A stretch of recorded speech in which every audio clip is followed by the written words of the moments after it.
Brutus, the man Caesar trusted most, holding the knife that killed him. Julius Caesar had every reason to trust this man completely. He had personally spared his life, promoted him, treated him with genuine favor for years. On the day the Senate turned on Caesar, this was the specific face that made him stop fighting back entirely, according to the accounts written closest to the event. The moment Caesar recognized him among the attackers was the moment he stopped resisting his own death. Marcus Junius Brutus rose to political prominence within Rome's late republican political system as a figure with genuine, documented personal and family connections to Rome's broader tradition of resistance against concentrated individual political power, a family history that included a distant ancestor credited with helping overthrow Rome's last king centuries earlier, a genealogical connection Brutus himself and others around him treated as genuinely personally significant to his own political identity and eventual actions. Despite this family background, Brutus initially aligned himself against Julius Caesar during the civil war that ultimately established Caesar's dominant political position within Rome, fighting on the opposing side led by Pompey, before Caesar's eventual military victory placed Brutus's own political fate directly in Caesar's hands. A genuinely significant moment that could have easily resulted in Brutus's execution or permanent political exile, but instead, Caesar made the specific, documented decision to formally pardon Brutus, subsequently extending him genuine political favor and advancement within Rome's governing structure, including eventual appointment to a significant provincial governorship,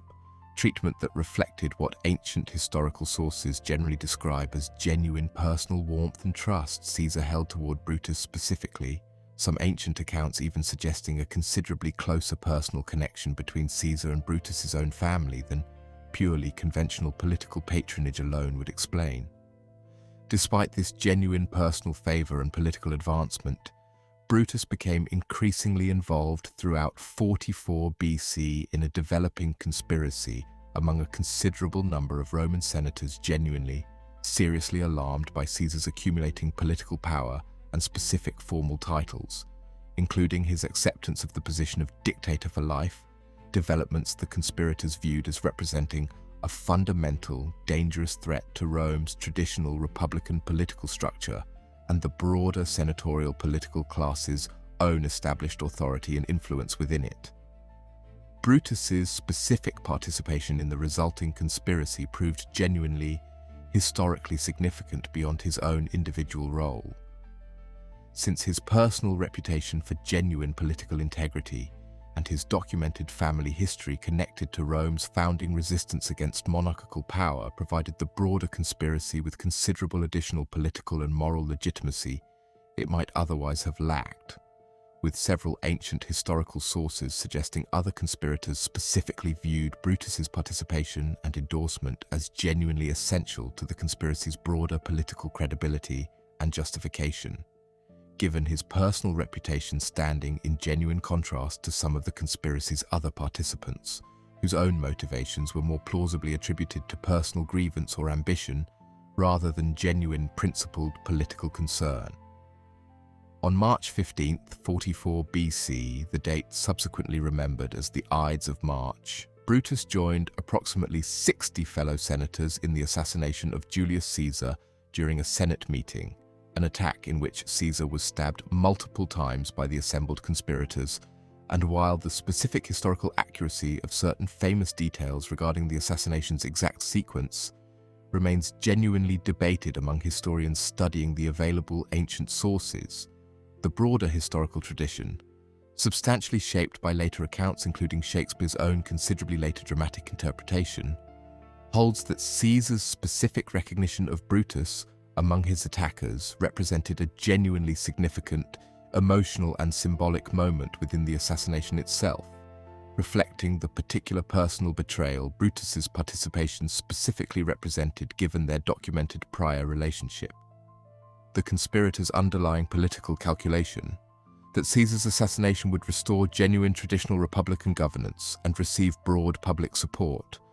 proved genuinely significantly mistaken,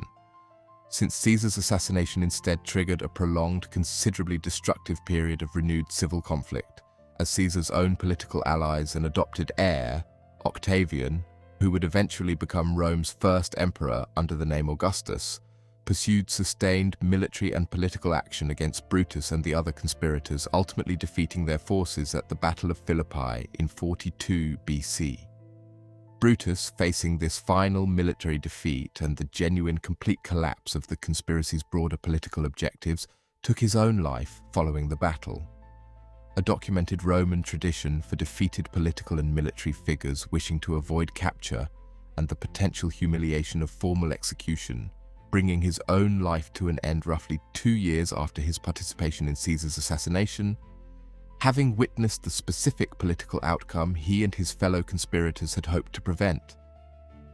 The eventual establishment of formal, permanent one-man imperial rule over Rome occur regardless of their actions, achieved instead through Octavian's own subsequent political and military consolidation. What makes Brutus's specific role in Caesar's assassination endure as one of history's most significant and extensively examined examples of political betrayal isn't simply his direct participation in the killing itself, but the specific, genuinely complex combination of personal loyalty and principled political conviction his case represents, a man who received genuine, documented personal favor and trust from Caesar, who nonetheless concluded that his broader political principles regarding Rome's traditional republican governance ultimately outweighed that personal debt. A genuinely complicated historical calculation that has left Brutus's own reputation permanently considerably more contested than more straightforwardly self-interested historical betrayals, since ancient and modern historians alike continue genuinely debating whether Brutus's actions represent history's most consequential act of principled political conviction or its most personally devastating betrayal of genuine individual trust, or, as most careful historical assessment ultimately suggests, some genuinely complicated combination of both simultaneously. If stories like this, where the deepest betrayal came specifically from the person whose trust made it possible in the first place, are exactly what you come here for, subscribe to the grave details, because history holds more stories like this than most people will ever know.